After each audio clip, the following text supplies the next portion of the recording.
দৰঙৰ ঐতিহাসিক খটৰা সত্ৰত দুদিনীয়া কাৰ্যসূচীৰে অনুষ্ঠিত হৈছে পৰম্পৰাগত খটৰা সত্ৰৰ গোবিন্দ জয়ন্তী অনুষ্ঠান। 1568 খ্ৰীষ্টাব্দত স্থাপন হোৱা অগণন ভক্তৰ সেৱাৰ পূৰ্ণভূমি খটৰা সত্ৰত অনুষ্ঠিত গোবিন্দ জয়ন্তীত ভিন্ন প্ৰান্তৰ ভকত বৈষ্ণৱ আৰু ধৰ্মপ্ৰাণ ৰাইজৰে উদুলি মুদুলি হৈ পৰিছে সত্ৰৰ চৌহদ।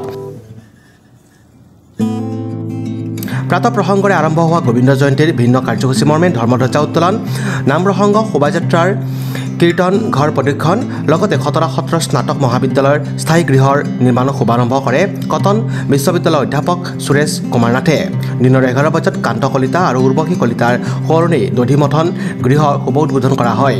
আধ্যাত্মিক ভক্তিৰসৰে মাজেৰে উৎসৱমুখৰ হৈ পৰা অনুষ্ঠানৰ অন্যতম ধৰ্মালোচনী সভা অনুষ্ঠিত হয় যাদৱ চন্দ্ৰ মহন্তৰ সভাপতিত্বত। কমলাকান্ত ডেকাই আধৰা ধৰ্ম আলোচনী সভাৰ শুভ উদ্বোধন কৰে অখিল ৰঞ্জন ভট্টই।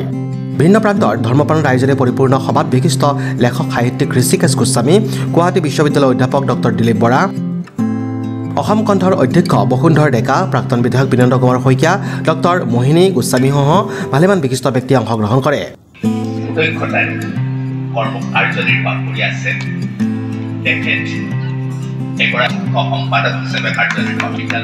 আমি অসমবাসীলৈ বাৰ্তা এনেকৈ দিম আচলতে খটৰা সত্ৰত 12টা মাহত 13টা অনুষ্ঠান হয়, কিন্তু হ'লেও আমাৰ বিশেষকৈ কেইটামান উল্লেখনীয় উৎসৱ আছে। এইটো হ'ল মাঘী পূৰ্ণিমাত আমাৰ গোবিন্দ জয়ন্তী, অৰ্থাৎ খটৰা সত্ৰৰ প্ৰতিষ্ঠাপক লেচাকুনীয়া গোবিন্দৰ জন্মতিথি। এইটো আমি উলহ মালহেৰে দুদিনীয়া কাৰ্যসূচী অনুষ্ঠিত কৰিছোঁ। আজি ৰাতিপুৱাৰ পৰা আমাৰ কাৰ্যসূচী আৰম্ভ হৈছে। ইতিমধ্যে আজিৰ কাৰ্যসূচীৰ ভিতৰত আমাৰ বিশেষকৈ খটৰা সত্ৰই প্ৰতিষ্ঠা কৰা খটৰা সত্ৰ স্নাতক মহাবিদ্যালয়ৰ স্থায়ী গৃহৰ আধাৰশিলা স্থাপন কৰা হৈ গ'ল। ইয়াৰ পিছতে খটৰা সত্ৰৰ পাছেদি মহোৎসৱ এটা মানে উল্লেখনীয় উৎসৱ, সেই উৎসৱৰ লগত সম্পৃক্ত ভগৱান শ্ৰীকৃষ্ণৰ জন্মৰ লগত সম্পৃক্ত যিটো দধিমথা কৃষ্টি, সেই দধিমথা কৃষ্টি পৰিৱেশন কৰাৰ কাৰণে আমাৰ এটা গৃহৰ অভাৱ হৈছিল। সেইটো আমাৰ কমাৰগাঁৱৰ কুলেন কলিতা বিশিষ্ট ব্যৱসায়ী, তেখেতে দান হিচাপে দিলে। সেই ঘৰটো তেওঁলোকে সকলৰ পৰিয়ালে নিৰ্মাণ কৰি দিলে। সেই ঘৰটোৰ আজি শুভ উন্মোচন হ'ল। আৰু এতিয়া আমাৰ তাৰ পিছতেই আমাৰ সত্ৰক প্ৰদক্ষিণ কৰি গোটেই খটৰা সত্ৰসমূহৰ ভক্তসকল লগতে উপকণ্ঠ অঞ্চলৰ ভক্তসকলে খটৰা সত্ৰক 4বাৰ প্ৰদক্ষিণ কৰি নাম কীৰ্তন কৰি সেই অনুষ্ঠানটো সম্পাদন কৰিলে। সেইটো অত্যন্ত এটা মানে মনোমোহা অনুষ্ঠান হৈছিলে। আৰু এতিয়া ধৰ্মালোচনী সভাত এজন অসমৰ বিশিষ্ট বক্তা তথা পণ্ডিত ব্যক্তি ঋষিকেশ গোস্বামীদেৱক আমি মাতিছিলোঁ। তেখেতে ইতিমধ্যে নিৰ্দিষ্ট বক্তাৰ ভাষণ প্ৰদান কৰিলে।